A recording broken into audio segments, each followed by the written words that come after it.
Hello students, आज आपण अत्यंत महत्त्वाचा टॉपिक बघणार आहे जो की रिलेटेड असणार आहे DC जनरेटर। या ठिकाणी DC जनरेटरचे जे काही महत्त्वाचे MCQ आहेत ते पूर्ण क्वेश्चन्स आपण या ठिकाणी बघणार आहे। या ठिकाणी पहिला प्रश्न विचारलेला आहे, DC जनरेटरचे कार्य कोणते? तर जनरेटर जर म्हटलं तर जनरेटर म्हणजे सामान्य काम काय असतं जनरेटरचं की मेकॅनिकल एनर्जीचं कन्वर्ट करणे इलेक्ट्रिकल एनर्जीमध्ये। या ठिकाणी DC जनरेटर आहे तर DC जनरेटरचं काम काय राहील की मेकॅनिकल एनर्जीचे DC इलेक्ट्रिकलमध्ये रूपांतर करणे। ऑप्शन नंबर सी आहे, मेकॅनिकल एनर्जीचे DC इलेक्ट्रिकल एनर्जीमध्ये रूपांतर करणे। हे कार्य कशाचे आहे तर DC जनरेटरचे। हा आपला प्रश्न क्रमांक पहिला होता, DC जनरेटरचे कार्य कोणते? तर मेकॅनिकल एनर्जीचे DC इलेक्ट्रिक एनर्जीमध्ये रूपांतर करणे। प्रश्न क्रमांक दुसरा बघू आपण। प्रश्न क्रमांक 2 आहे, DC जनरेटरमध्ये निर्माण होणारा EMF कोणता असतो? DC जनरेटरमध्ये निर्माण होणारा EMF कोणता असतो? तर तो असतो डायनॅमिकली इंड्यूस EMF। प्रश्न क्रमांक 2 होता आपला, DC जनरेटरमध्ये निर्माण होणारा EMF कोणता असतो? तर तो असतो डायनॅमिकली इंड्यूस EMF। प्रश्न क्रमांक 3 बघू आपण, डायनॅमिकली इंड्यूस EMF हा मुळात कोणता असतो? तर हा असतो अल्टरनेटिंग करंट म्हणजेच AC करंट, आणि हा तयार होतो आर्मेचरमध्ये। ठीक आहे, प्रश्न होता आपला की डायनॅमिकली इंड्यूस EMF हा मुळात कोणता असतो? तर याचं उत्तर आहे अल्टरनेटिंग करंट। प्रश्न क्रमांक 4 आहे, कंडक्टरमध्ये EMF निर्माण होण्यासाठी आवश्यक बाबी कोणत्या? प्रश्न होता आपला, कंडक्टरमध्ये EMF निर्माण होण्यासाठी आवश्यक बाबी कोणत्या? तर ऑप्शन नंबर सी असेल याचं, चुंबकीय क्षेत्र व कंडक्टर या दोघांपैकी एक स्थिर व एक फिरता असला पाहिजे।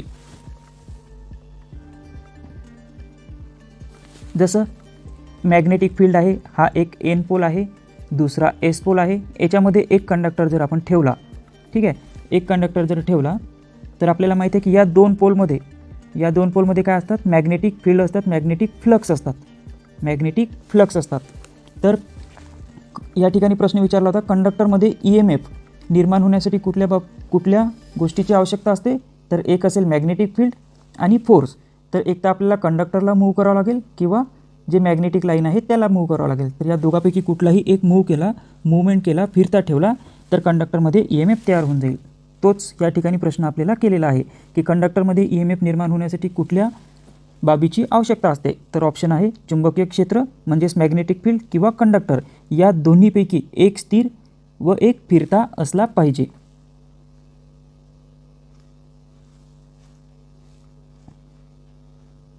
प्रश्न क्रमांक नेक्स्ट आहे आपला, प्रश्न क्रमांक 5, DC जनरेटर हा कोणत्या तत्वावर कार्य करतो? म्हणजे DC जनरेटरचं प्रिन्सिपल कुठलं आहे? तर ते आहे Faraday's law of electromagnetic inductions. प्रश्न क्रमांक 5 आहे आपला, DC जनरेटर हा कोणत्या तत्वावर कार्य करतो? म्हणजे DC जनरेटरचे प्रिन्सिपल कोणते? तर फॅराडेच्या इलेक्ट्रोमॅग्नेटिक इंडक्शनच्या नियमानुसार, म्हणजेच फॅराडेज लॉ ऑफ इलेक्ट्रोमॅग्नेटिक इंडक्शनच्या नियमानुसार DC जनरेटर कार्य करतो। प्रश्न क्रमांक 6 आहे की जनरेटरमध्ये निर्माण होणाऱ्या EMFची दिशा कोणत्या नियमाने माहीत करता येते? तर याचा आन्सर आहे फ्लेमिंगच्या उजव्या हाताच्या नियमानुसार। प्रश्न क्रमांक 6 आहे, जनरेटरमध्ये निर्माण होणाऱ्या EMFची दिशा कोणत्या नियमाने माहीत करता येते? तर याचं उत्तर आहे ऑप्शन नंबर बी, फ्लेमिंगच्या उजव्या हाताच्या नियमानुसार। तर या ठिकाणी एक आपण लक्षात ठेवू की जनरेटरमध्ये निर्माण होणाऱ्या EMFची दिशा कोणत्या नियमानुसार माहीत होईल? तर फ्लेमिंगच्या उजव्या हातानुसार, म्हणजे फ्लेमिंग राईट हँड रूल। आणि मोटरमध्ये कुठला नियम यूज होईल? तर फ्लेमिंग लेफ्ट हँड रूल, म्हणजे फ्लेमिंगच्या डाव्या हाताचा नियम। ठीक आहे, जनरेटरमध्ये उजव्या हाताचा नियम, मोटरमध्ये डाव्या हाताचा नियम, हा आपल्याला लक्षात ठेवायचा आहे। प्रश्न क्रमांक नेक्स्ट आहे की फ्लेमिंगच्या उजव्या हाताच्या नियमानुसार अंगठा, पहिले बोट व मधले बोट यांच्यामध्ये किती अंशाचा कोन असला पाहिजे? तर याचं उत्तर आहे तिन्ही बोटे एकमेकाच्या 90 अंशात असले पाहिजे। प्रश्न क्रमांक 7 आहे, फ्लेमिंगच्या उजव्या हाताच्या नियमानुसार अंगठा, पहिले बोट व मधले बोट यांच्यामध्ये किती अंशाचा कोन असला पाहिजे? तर याचं उत्तर आहे ऑप्शन नंबर डी, तिन्ही बोटे एकमेकाच्या 90 अंशात असले पाहिजे।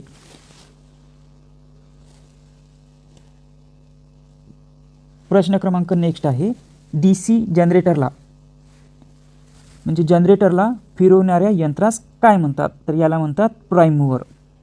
प्रश्न क्रमांक 8 आहे, जनरेटरला फिरवणाऱ्या यंत्रास काय म्हणतात? तर याचा आन्सर आहे option number C, prime mover. प्रश्न क्रमांक 9 आहे या ठिकाणी की चुंबकीय क्षेत्रात जेव्हा कंडक्टर फिरवला जातो तेव्हा त्यामध्ये कशामुळे व्होल्टेज निर्माण होतो? तर याचं उत्तर आहे इंडक्शनमुळे. प्रश्न क्रमांक 9 आहे चुंबकीय क्षेत्रात जेव्हा कंडक्टर फिरवला जातो तेव्हा त्यामध्ये कशामुळे व्होल्टेज निर्माण होतो? तर याचे आन्सर आहे इंडक्शनमुळे व्होल्टेज निर्माण होतो. प्रश्न क्रमांक 10 आहे डायनॅमिकली इंड्यूस EMF निर्माण करण्यासाठी जर कंडक्टर स्थिर ठेवला तर काय करणे आवश्यक आहे? तर याचं उत्तर राहील कंडक्टर भोवती चुंबकीय क्षेत्र फिरवणे पाहिजे. प्रश्न क्रमांक 10 होता आपला डायनॅमिकली इंड्यूस EMF निर्माण करण्यासाठी जर कंडक्टरला स्थिर ठेवला तर काय करणे आवश्यक राहील? तर कंडक्टरच्या भोवती मॅग्नेटिक फील्ड म्हणजे चुंबकीय क्षेत्र फिरवले पाहिजे. आपल्याला माहिती आहे की कुठलेही EMF तयार करण्यासाठी इंड्यूस EMF तयार करण्यासाठी एक जर नॉर्थ पोल असेल, साऊथ पोल असेल आणि या ठिकाणी एक कंडक्टर असेल तर या साऊथ पोल आणि नॉर्थ पोल याच्यामध्ये मॅग्नेटिक फील्ड असतं हे आपल्याला माहीत आहे. या ठिकाणी काय असतं मॅग्नेटिक फील्ड, त्याला आपण फ्लक्स यांनी सिम्बॉलनी दाखवतो. तर जर आपण कंडक्टरला मूव्ह केला, कंडक्टरला जर मूवमेंट दिला तर काय होईल कंडक्टरकडून ह्या मॅग्नेटिक लाईन जी आहे या मॅग्नेटिक लाईन कट होईल आणि कंडक्टरमध्ये EMF तयार होईल. पण आपण हा कंडक्टर जर स्थिर ठेवला जसं या ठिकाणी आपल्याला प्रश्नामध्ये विचारलेलं आहे की डायनॅमिकली इंड्यूस EMF निर्माण करण्यासाठी जर कंडक्टर स्थिर ठेवला तर काय करणे आवश्यक आहे? तर जे हे नॉर्थ पोल आहे आणि साऊथ पोल आहे हे दोन्ही पोल आपल्याला काय करावं लागेल? रोटेट करावे लागेल म्हणजे फिरवावे लागेल. तर तोच या ठिकाणी प्रश्न म्हटलेला आहे, उत्तर दिलेलं आहे की कंडक्टरच्या भोवती चुंबकीय क्षेत्र म्हणजेच हे जे मॅग्नेटिक फील्ड आहे हे मॅग्नेटिक फील्ड फिरवले पाहिजे. त्यानंतर प्रश्न क्रमांक नेक्स्ट आहे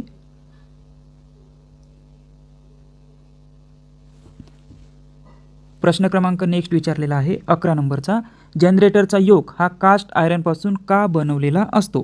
तर याचं उत्तर आहे किमतीने स्वस्त असतो, चुंबकीय मंडळ म्हणजे मॅग्नेटिक फील्ड पूर्ण करतो आणि जनरेटरच्या आतमध्ये जे काही पार्ट असतात त्यांना मेकॅनिकल प्रोटेक्शन करतो. म्हणजे याचं उत्तर राहील वरील सर्व. प्रश्न क्रमांक 11 होता की जनरेटरचा योक हा कास्ट आयरनपासून का बनवलेला असतो? तर याचं उत्तर असेल किमतीने स्वस्त असतो, चुंबकीय मंडळ पूर्ण करतो आणि आतील भागाचे यांत्रिक संरक्षण करतो. त्यानंतर प्रश्न क्रमांक 12 आहे जनरेटरचा पोल लॅमिनेट का केलेले असते, का बनवलेले असते? तर एडी करंट लॉस कमी करण्यासाठी. प्रश्न क्रमांक 12 आहे आपला जनरेटरचा पोल लॅमिनेटेड का बनवलेले असते? तर एडी करंट लॉस कमी करण्यासाठी. आता या ठिकाणी एडी करंट लॉस विचारलेला आहे तर आपण बघून घेऊ. एडी करंट लॉस कमी करण्यासाठी काय करतो आपण? पोलला लॅमिनेट करतो. एडी करंट लॉस कमी करण्यासाठी पोलला आपण काय करतो? लॅमिनेट करतो. ठीक आहे. त्याचप्रमाणे हिस्टेरिसिस लॉस कमी करण्यासाठी जे मटेरियल आहे ते कुठले वापरतो आपण? सिलिकॉन स्टीलचे वापरतो.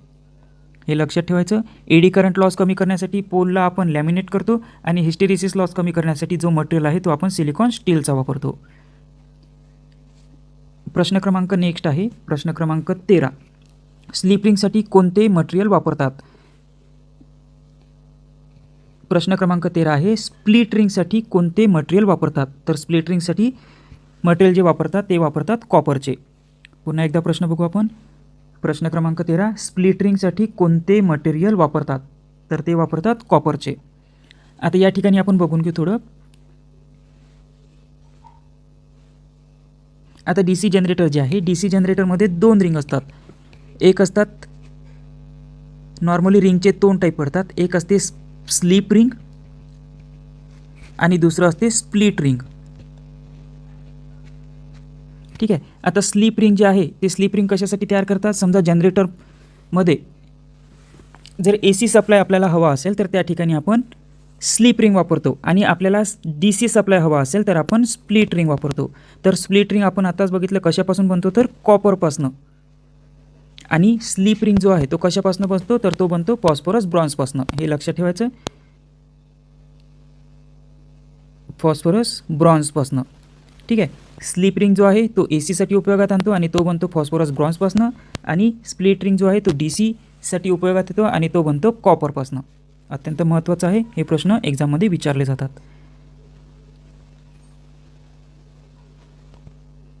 त्यानंतर प्रश्न क्रमांक नेक्स्ट आहे 14. जनरेटरच्या फिरत्या आर्मेचर कंडक्टरला स्लिप रिंग जोडल्यास आउटपुटला कोणता करंट मिळतो? आत्ताच आपण बघितलं की स्लिप रिंग जर असेल तर स्लिप रिंग AC साठी वापरतात, स्प्लिट रिंग असेल तर स्प्लिट रिंग DC साठी वापरतात. तर या ठिकाणी स्लिप रिंग विचारलेला आहे म्हणजे त्याचा आन्सर येईल अल्टरनेटिंग करंट म्हणजेच AC सप्लाय. पुन्हा एकदा बघून घेऊ आपण. प्रश्न क्रमांक 14. जनरेटरच्या फिरत्या आर्मेचर कंडक्टरला स्लिप रिंग जोडल्यास आउटपुटला कोणता करंट मिळेल? तर option number A alternating current म्हणजेच AC सप्लाय. प्रश्न क्रमांक नेक्स्ट आहे 15. DC जनरेटरच्या आर्मेचरमध्ये निर्माण होणारा व्होल्टेज हा कशाच्या आउटपुटवर? प्रश्न क्रमांक 15 आहे DC जनरेटरच्या आर्मेचरमध्ये निर्माण होणारा व्होल्टेज हा कशामार्फत आउटपुट टर्मिनलला पाठवला जातो? तर तो पाठवला जातो कम्युटेटर व ब्रशेसच्या माध्यमातून. प्रश्न क्रमांक 15 आहे DC जनरेटरच्या आर्मेचरमध्ये निर्माण होणारा व्होल्टेज हा कशाच्या मार्फत आउटपुट टर्मिनलला पाठवला जातो? ऑप्शन नंबर बी कम्युटेटर व ब्रशेसच्या माध्यमातून. प्रश्न क्रमांक 16 आहे कमी क्षमतेच्या जनरेटरमध्ये साधारणपणे कार्बन ब्रशेसचा उपयोग का केला जातो? तर याचा आन्सर आहे कार्बन हा सेल्फ लुब्रिकंट असतो, कार्बन हा मऊ म्हणजे सॉफ्ट असतो आणि कार्बनचा टेम्परेचर कोएफिशियंट्स हा निगेटिव्ह असतो. या तिन्ही कारणामुळे कमी क्षमतेच्या जनरेटरमध्ये कार्बन ब्रशेसचा उपयोग केला जातो. प्रश्न क्रमांक 16 आहे कमी क्षमतेच्या जनरेटरमध्ये कार्बन ब्रशेसचा उपयोग का केला जातो? तर कार्बन हा सेल्फ लुब्रिकंट असतो, कार्बन हा मऊ असतो आणि कार्बनचा टेम्परेचर कोएफिशियंट्स ऑफ रेजिस्टन्स हा निगेटिव्ह असतो. म्हणजे याचा आन्सर येईल ऑप्शन नंबर डी वरील सर्व.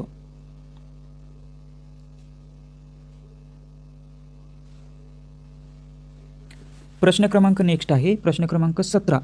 कार्बन ब्रशेसची करंट डेन्सिटी किती ठेवली जाते?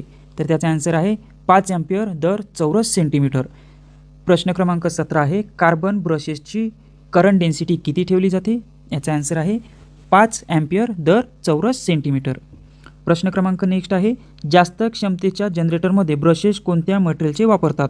तर याचा आन्सर आहे कॉपर. जास्त क्षमतेच्या जनरेटरमध्ये ब्रशेस कोणत्या मटेरियलचे वापरतात? तर कॉपरचे. आणि कमी क्षमतेचे जनरेटर असेल तर त्याच्यामध्ये ब्रशेस वापरतात कार्बनचे. प्रश्न क्रमांक नेक्स्ट आहे 19. कम्युटेटर सेगमेंट कशापासून बनवले असतात? महत्त्वाचा प्रश्न आहे. कम्युटेटर सेगमेंट कशापासून बनवलेले असतात? तर याचं उत्तर आहे हार्ड ड्रॉन कार्बनपासून. कम्युटेटर सेगमेंट कशापासून बनवलेले असतात? तर हार्ड ड्रॉन कार्बनपासून. प्रश्न क्रमांक 20. कम्युटेटर सेगमेंटमध्ये इन्सुलेटिंग मटेरियल म्हणून काय वापरले असते? तर याचे आन्सर आहे मायका. त्यालाच आपण अभ्रक असे सुद्धा म्हणतो. प्रश्न क्रमांक 20 आहे कम्युटेटर सेगमेंटमध्ये इन्सुलेटिंग मटेरियल म्हणून काय वापरतात? तर मायका. त्यालाच आपण अभ्रक असे सुद्धा म्हणतो. प्रश्न क्रमांक 20 आहे सेल्फ एक्साइटेड जनरेटरचे किती प्रकार असतात? तर आपण याच्या आधीच्या क्लासमध्ये बघितलं होतं. जनरेटरचे नॉर्मली 2 प्रकार पडतात. एक असतात सेल्फ एक्साइटेड जनरेटर आणि दुसरं असतं सेपरेटली एक्साइटेड जनरेटर. आता सेल्फ एक्साइटेड जनरेटरचे 3 प्रकार पडतात. एक आहे series DC generator, shunt DC generator आणि कंपाऊंड DC जनरेटर. म्हणजे याचा आन्सर येईल वरील सर्व. सेल्फ एक्साइटेड जनरेटरचे किती प्रकार पडतात? तर series generator, shunt generator, compound generator. म्हणजे त्याचा आन्सर येईल वरील सर्व. प्रश्न क्रमांक 22 आहे सेपरेटली एक्साइटेड जनरेटरची फील्ड वाइंडिंग कशी उत्तेजित केली जाते? तर याचा आन्सर आहे बाहेरून स्वतंत्र DC करंटच्या साहाय्याने. प्रश्न क्रमांक 22 होता सेपरेटली एक्साइटेड DC जनरेटरची वाइंडिंग, DC जनरेटरची फील्ड वाइंडिंग कशी उत्तेजित म्हणजे एक्साइटेड केली जाते? तर कशा पद्धतीने एक्साइटेड केली जाते? तर बाहेरून स्वतंत्र DC करंट देऊन.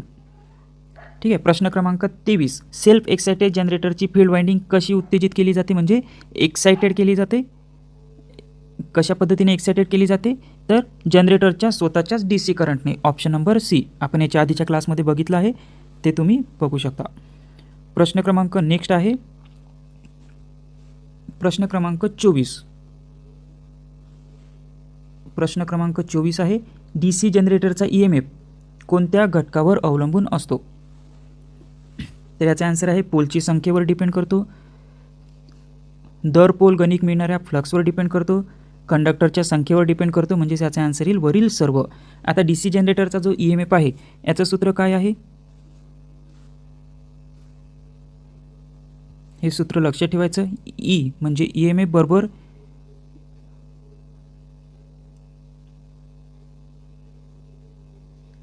या ठिकाणी पी म्हणजे पोल, फ्लक्स, कंडक्टरची संख्या आणि आर्मेचरची स्पीड, एन म्हणजे आर्मेचरची स्पीड. ठीक आहे, या ठिकाणी वाइंडिंगचा प्रकार दिलेला आहे. तर प्रश्न क्रमांक जो आपला विचारलेला होता 24, DC जनरेटरचा EMF कोणत्या घटकावर अवलंबून असतो? तर पोलची संख्येवर डिपेंड करतो का? कलर चेंज करू आपण इथे. पोलच्या संख्येवर डिपेंड करतो, तर करतो, म्हणजे ह्यात बरोबर आहे. फ्लक्सवर डिपेंड करतो का? तर फ्लक्सवरही डिपेंड करतो. कंडक्टरच्या संख्येवर डिपेंड करतो का? तर कंडक्टरच्या संख्येवर सुद्धा डिपेंड करतो. म्हणजे ह्या तिन्ही फॅक्टरवर डिपेंड करतो, म्हणजे याचा आन्सर येईल ऑप्शन नंबर डी. ठीक आहे. प्रश्न क्रमांक नेक्स्ट आहे, सारख्या पोलची संख्या असलेल्या जनरेटरमध्ये लॅप वाइंडिंगच्या तुलनेत वेव्ह वाइंडिंगमध्ये निर्माण होणारा EMF किती असतो? तर कसा असतो तो? जास्त असतो. प्रश्न क्रमांक 25 आहे, सारख्या पोलच्या संख्या असलेल्या जनरेटरमध्ये लॅप वाइंडिंगच्या तुलनेत वेव्ह वाइंडिंगमध्ये निर्माण होणारा EMF कसा असतो? तर जास्त असतो. आता या ठिकाणी आपण बघू, एक असते लॅप वाइंडिंग आणि दुसरी असते वेव्ह वाइंडिंग. तर लॅप वाइंडिंगचा जो उपयोग आहे, ज्या ठिकाणी करंट आपल्याला जास्त हवा आहे त्या ठिकाणी आपण लॅप वाइंडिंग वापरतो, आणि ज्या ठिकाणी करंट कमी हवा आहे त्या ठिकाणी आपण वेव्ह वाइंडिंग वापरतो.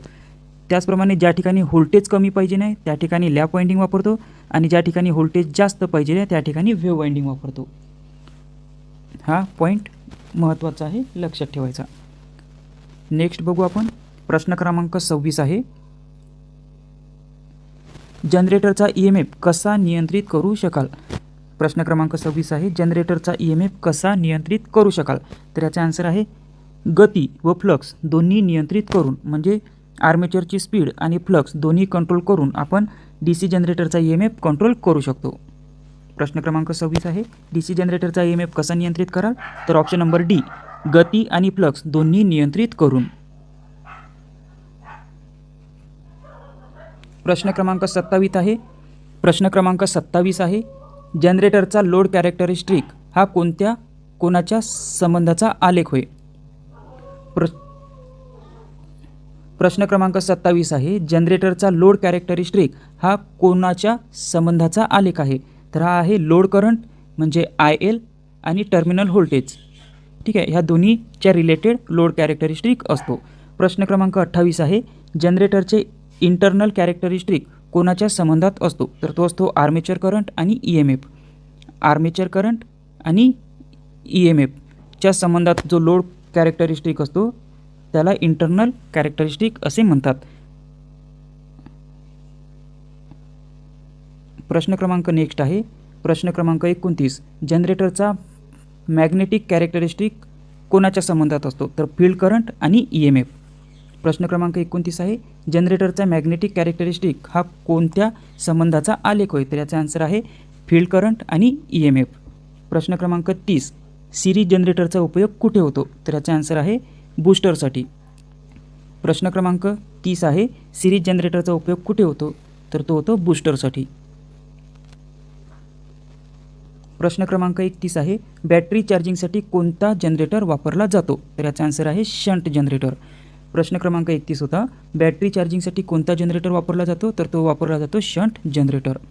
प्रश्न क्रमांक 32 आहे, इलेक्ट्रोप्लेटिंगसाठी कोणता जनरेटरचा उपयोग होतो? सेपरेटली एक्साइटेड जनरेटरचा उपयोग इलेक्ट्रोप्लेटिंगसाठी होतो. अत्यंत महत्त्वाचा प्रश्न आहे. प्रश्न क्रमांक 32, इलेक्ट्रोप्लेटिंगसाठी कोणत्या जनरेटरचा उपयोग होतो? तर तो होतो सेपरेटली एक्साइटेड जनरेटरचा उपयोग.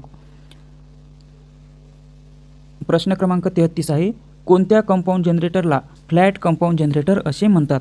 तर त्याचा आन्सर आहे ऑप्शन नंबर सी, लोड वाढल्यास ज्याचा टर्मिनल व्होल्टेज प्रॅक्टिकली कायम असतो त्याला कंपाऊंड जनरेटरला फ्लॅट कंपाऊंड जनरेटर असे म्हणतात. प्रश्न क्रमांक 33 आहे, कोणत्या कंपाऊंड जनरेटरला फ्लॅट कंपाऊंड जनरेटर म्हणतात? ऑप्शन नंबर सी, लोड वाढल्यास ज्याचा टर्मिनल व्होल्टेज प्रॅक्टिकली कायम असतो.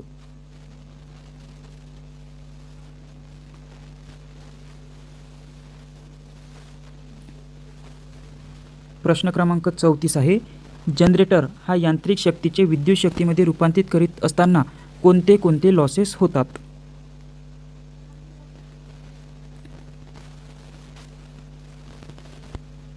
प्रश्न क्रमांक 34 आहे, जनरेटर हा यांत्रिक शक्तीचे विद्युत शक्तीमध्ये रूपांतरित करीत असताना कोणते कोणते लॉसेस होतात? तर आयरन लॉस पण होतो, फ्रिक्शन व विंडेज लॉस पण होतात आणि कॉपर लॉस पण होतात. तर याचे आन्सर आहे वरील सर्व. प्रश्न क्रमांक 35 आहे, DC जनरेटर चालू केल्यास व्होल्टेज देत नसेल तर याचं काय कारण असू शकते? तर शक्यता कारण कुठले कुठले असेल? तर फील्ड वाइंडिंगचा रेजिस्टन्स क्रिटिकल रेजिस्टन्सपेक्षा जास्त असेल, हे होऊ शकतं. जनरेटर फिरण्याची दिशा उलट झाली असेल किंवा रेसिड्युअल मॅग्नेटायझिंग नाहीसे झाले असेल. तर हे तिन्ही कारणामुळे DC जनरेटर जे आहे चालू केले तरी व्होल्टेज देत नाही. म्हणजे याचा आन्सर येईल ऑप्शन नंबर डी, वरील सर्व. प्रश्न क्रमांक 35 होता आपला, DC जनरेटर चालू केल्यास व्होल्टेज देत नसेल तर त्याचे काय कारण असेल? तर फील्डचा रेजिस्टन्स क्रिटिकल रेजिस्टन्सपेक्षा जास्त असेल, रेजिस्टन्स फिरण्याची दिशा जनरेटर फिरण्याची दिशा उलट झाली असेल किंवा रेसिड्युअल मॅग्नेटायझिंग नष्ट झाले असेल. प्रश्न क्रमांक 36, कोणत्या कारणाने जनरेटरचे रेसिड्युअल मॅग्नेटायझिंग नाहीसे होते?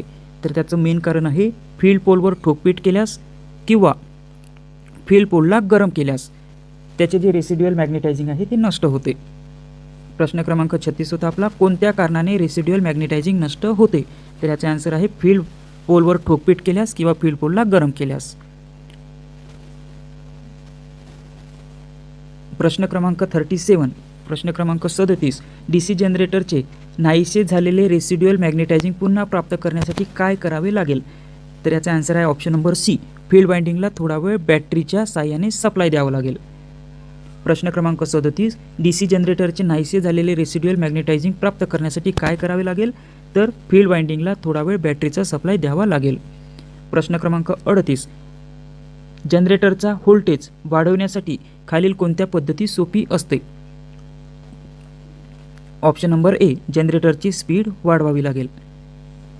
प्रश्न क्रमांक 38 होता आपला, जनरेटरचा व्होल्टेज वाढवण्यासाठी काय करणे सोपी जाईल? तर स्पीड वाढवणे सोपी जाईल. कसे? आपण आत्ताच एक EMFचं सूत्र बघितलं होतं, EMF = P flux ZN divided by 60A. तर या ठिकाणी जर आपण स्पीड वाढवली तर काय होईल? EMF सुद्धा वाढेल, कारण EMF हा डायरेक्टली प्रोपोर्शनल आहे स्पीडच्या. म्हणजे स्पीड जर वाढवली तर EMF सुद्धा वाढेल. म्हणजे याचा आन्सर येईल जनरेटरची स्पीड वाढवली तर आपल्याला व्होल्टेज वाढवून मिळेल. प्रश्न क्रमांक 39, प्रश्न क्रमांक 39, शंट जनरेटरच्या फील्डच्या सिरीजमध्ये बाहेरून रेजिस्टन्स जोडल्यास काय होईल? तर काय होईल? जनरेटरचा व्होल्टेज कमी होईल. प्रश्न क्रमांक 39, शंट जनरेटरच्या फील्डच्या रेजिस्टन्समध्ये बाहेरून रेजिस्टन्स जोडल्यास काय होईल? तर जनरेटरचा व्होल्टेज कमी होईल. प्रश्न क्रमांक 40, विना स्पार्किंगचे कम्युटेशन मिळवण्यासाठी काय करावे लागेल? काय वापरतात? तर इंटरपोल. प्रश्न क्रमांक 40 होता, विना स्पार्किंगचे कम्युटेशन मिळवण्यासाठी काय वापरतात? तर इंटरपोल वापरतात.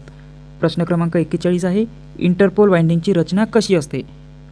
तर इंटरपोल वाइंडिंग हे सुपर इनॅमेल्ड कॉपरच्या जाड तारेपासून तयार केलेली असते. प्रश्न क्रमांक 41 होता, इंटरपोल वाइंडिंगची रचना कशी असते? तर सुपर इनॅमेल्ड कॉपरच्या जाड तारेची. प्रश्न क्रमांक 42, DC जनरेटरमध्ये इंटरपोलची पोलॅरिटी कशी असते? तर याचं उत्तर आहे आर्मेचर फिरण्याच्या दिशेच्या पुढच्या मेन पोलच्या पोलॅरिटीशी. प्रश्न क्रमांक 42 आहे, DC जनरेटरमध्ये इंटरपोलची पोलॅरिटी कशी असते? तर याचं उत्तर आहे आर्मेचर फिरण्याच्या दिशेने पुढच्या मेन पोलची पोलॅरिटी असते. प्रश्न क्रमांक 43, कॉम्पेन्सेटिंग वाइंडिंगचा उपयोग कोणत्या जनरेटरमध्ये केला जातो? तर याचं उत्तर आहे ऑप्शन नंबर डी, ज्या जनरेटरवर मोठ्या प्रमाणात लोड बदलणारा असतो. कॉम्पेन्सेटिंग वाइंडिंगचा उपयोग कोणत्या जनरेटरमध्ये केला जातो? तर ऑप्शन नंबर डी, ज्या जनरेटरवर मोठ्या प्रमाणात लोड बदलणारा असेल त्या ठिकाणी कॉम्पेन्सेटिंग वाइंडिंगचा उपयोग केला जातो. प्रश्न क्रमांक नेक्स्ट आहे, आकृतीमध्ये दाखवलेल्या पार्टचे नाव काय आहे? हा जो पार्ट दाखवलेला आहे या पार्टचं नाव काय आहे? तर हा आहे फील्ड पोल. या फील्ड पोलवर या ठिकाणी वाइंडिंग केलेली असते अशा पद्धतीने, ठीक आहे. आणि वाइंडिंग याला आपण सप्लाय, हा एक पोल असेल नॉर्थ पोल आणि याच्या बाजूला दुसरा पोल असेल इथे लागलेला हा साऊथ पोल. याला आपण वाइंडिंग केल्यानंतर काय होईल? एक नॉर्थ पोल झाला, साऊथ पोल झाला आणि याच्यामध्ये फील्ड फ्लक्स तयार होईल.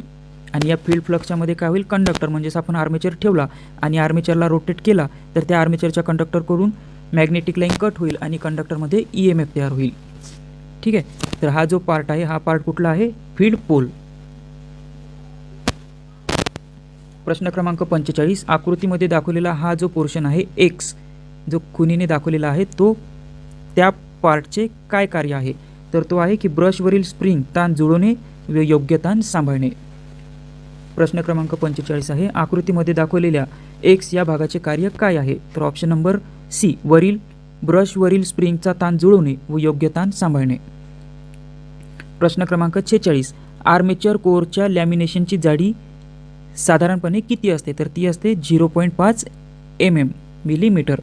प्रश्न क्रमांक 46 आहे, आर्मेचर कोअरच्या लॅमिनेशनची जाडी किती असते, तर 0.5 मिलीमीटर.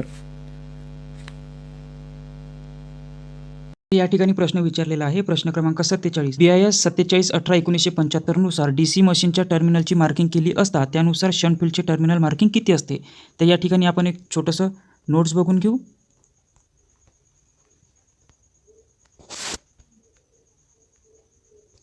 जसं वेगवेगळ्या टाईपचे वाइंडिंग असतात आपल्याकडे, जसं आपण बघून घेऊ. पहिले आर्मेचर वाइंडिंग एक आहे, आर्मेचर वाइंडिंग. तर आर्मेचर वाइंडिंगमध्ये हा एक आर्मेचर आहे, या ठिकाणी ब्रशेस लागलेले आहे. तर याला आपण कशाने डिनोट करू, पहिला टर्मिनल A1नी आणि दुसरा टर्मिनल A2नी. ठीक आहे, त्यानंतर दुसरी जी वाइंडिंग आहे, दुसरी वाइंडिंग इन कम्युटेटिंग वाइंडिंग, दुसरी वाइंडिंग इन कम्युटेटिंग वाइंडिंग. तर कम्युटेटिंग वाइंडिंगमध्ये अशा पद्धतीची जर वाइंडिंग असेल तर याचा पहिला टर्मिनल आपण डिनोट करू B1नी आणि दुसरा टर्मिनल डिनोट करू B2नी. त्याचप्रमाणे जो थर्ड नंबरची जर आपण वाइंडिंग बघितली, जसं armature winding A1 A2, commutating winding B1 B2, third नंबरची जी वाइंडिंग आहे कॉम्पेन्सेटिंग वाइंडिंग.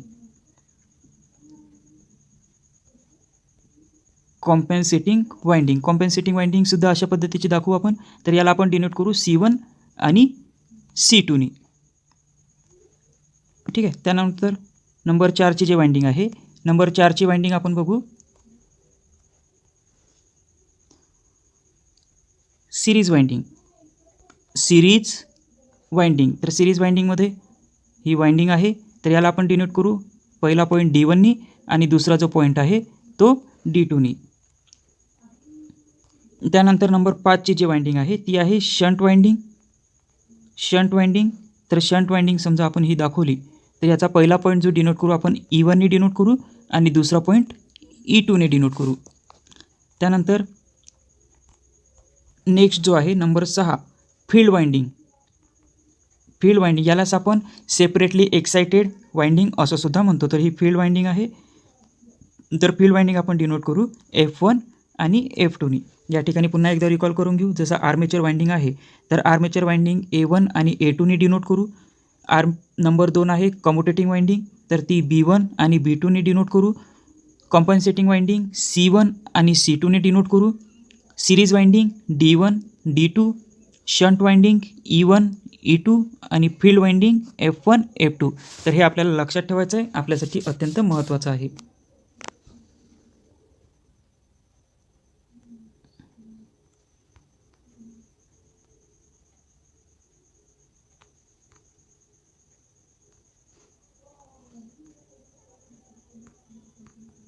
तर या ठिकाणी शंट टर्मिनल विचारला होता, तर शंट टर्मिनल कशाने डिनोट करू आपण, तर E1 आणि A2 आताच आपण याच्या आधीच्या ब्लॉकमध्ये बघितलं. त्यानंतर सिरीज फील्डचे मार्किंग आहे ते कशाने डिनोट करू, D1 आणि D2. प्रश्न क्रमांक 48 होता, BIS 4718/1975 नुसार DC मशीनच्या टर्मिनलची मार्किंग केलेली असते त्यानुसार सिरीज फील्डची टर्मिनल मार्किंग कशी असते, तर D1 आणि D2. प्रश्न क्रमांक नेक्स्ट आहे, BIS 4718/1975 नुसार DC मशीनच्या टर्मिनलची मार्किंग केलेली असते त्यानुसार आर्मेचरची टर्मिनल मार्किंग कशी असते, तर ती असते A1 आणि A2.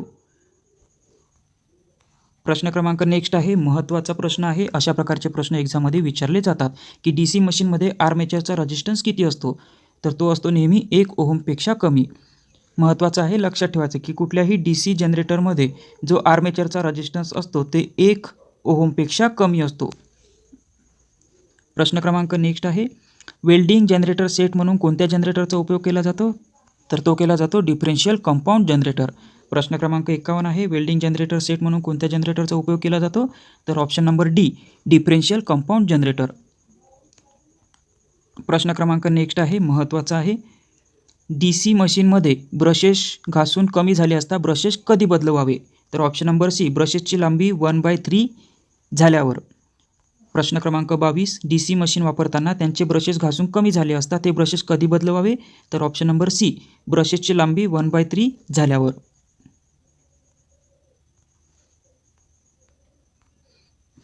प्रश्न क्रमांक 53 विचारलेला आहे की ही वाइंडिंगमध्ये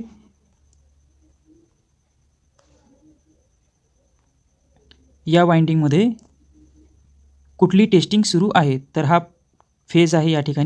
या ठिकाणी लॅम्प जोडलेला आहे आणि हा वाइंडिंगला टर्मिनल बॉक्समध्ये कनेक्ट केला आणि हा न्यूट्रल बॉडीला कनेक्ट केला. म्हणजे याच्यावरून आपल्याला माहिती पडेल की अर्थ फॉल्ट टेस्टिंग दाखवलेली आहे. या ठिकाणी DC जनरेटरचा पार्ट आहे आणि या पार्टचे नावे आपल्याला सांगायचं आहे. जसं नंबर 1 आहे, तर हा नंबर 1 काय आहे? तर याला आपण म्हणू एंड प्लेट. हा काय आहे? End plate. ठीक आहे. त्यानंतर नंबर 2 जो दाखवलेला आहे हा काय आहे? बॉडी किंवा फ्रेम आपण याला म्हणू शकतो. तर याला आपण म्हणू फ्रेम किंवा याला योक असे सुद्धा म्हणतात. त्यानंतर नंबर 3 याला म्हणतात फाउंडेशन किंवा यालाच आपण म्हणू बेस प्लेट. याला काय म्हणतात? Base plate. ठीक आहे. त्यानंतर नंबर 4 याला आपण काय म्हणू? इंटरपोल. हा आहे इंटरपोल. त्याच्यानंतर नंबर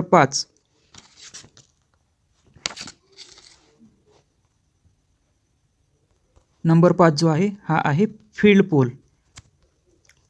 पोल आणि हा नंबर 6 दाखवलेला आहे तो नंबर 6 आहे फील्ड वाइंडिंग. ठीक आहे. नंबर 1 आहे हा आहे एंड प्लेट. नंबर 2 आहे याला आपण म्हणू फ्रेम, हा आहे बेस प्लेट. नंबर 4 आहे इंटरपोल.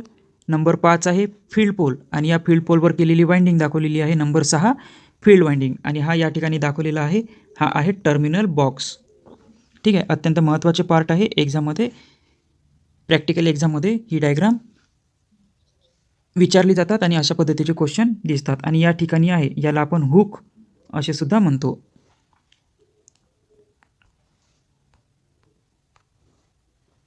त्यानंतर या ठिकाणी आर्मेचरची पार्ट्स विचारलेले आहे, ते आर्मेचरचे पार्ट्ससुद्धा आपण या ठिकाणी बघू. जसा नंबर 1 वर काय विचारलेला आहे? तर तो आहे शाफ्ट. नंबर 1 वर जो दाखवलेला आहे तो आहे शाफ्ट. नंबर 2 वर जो दाखवलेला आहे तो आहे कम्युटेटर. हा जो दाखवलेला आहे हा आहे कम्युटेटर. त्यानंतर नंबर 3 वर जे दाखवलेला आहे तो आहे आर्मेचर वाइंडिंग. नंबर 3 वर या ठिकाणी जे दाखवलेला आहे तो आहे आर्मेचर वाइंडिंग. त्याच्यानंतर नंबर 4 जो आहे तो आहे कूलिंग फॅन. नंबर 4 वर जो दाखवलेला आहे नंबर 4 हा जो आहे या ठिकाणी दाखवलेला हा आहे बेरिंग कपलिंग.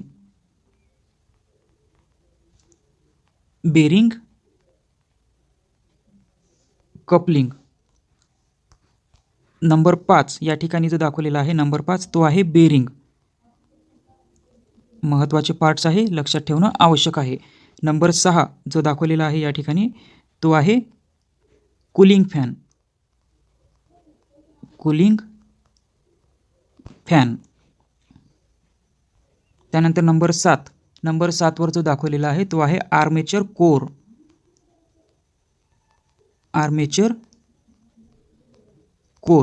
नंबर 8 वर जे दाखवलेले आहे ते आहे ब्रशेस. आता नंबर 9 या ठिकाणी नंबर 9 आणि या ठिकाणी नंबर 4 हे दोन्ही सेम आहे. हे आहे बेरिंग कपलिंग. आणि नंबर 10 आणि नंबर 5 हे जे दाखवलेले आहे ते आहे बेरिंग. ठीक आहे. पुन्हा एकदा रिकॉल करून घेऊ आपण. हा जो दाखवलेला पोर्शन आहे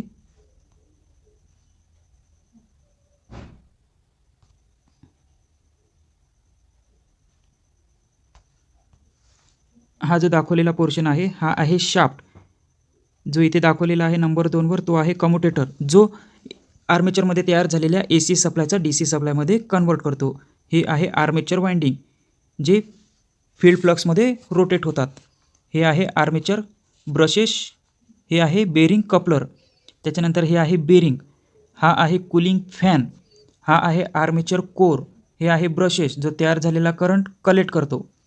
ठीक आहे, तर हे आर्मेचरचे महत्त्वाचे पार्ट्स होते, ते आपल्याला माहिती असणं आवश्यक आहे.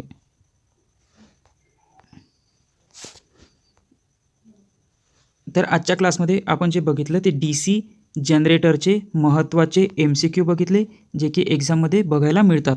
यानंतर आपण DC मोटरचे महत्त्वाचे MCQ बघणार आहे. अशाच पद्धतीचे याला आपण फास्ट रिव्हिजन सेशन असं सुद्धा म्हणू शकतो. हा एक प्रकारे फास्ट रिव्हिजन सेशन आहे आणि एक्झामसाठी महत्त्वाचे आहे.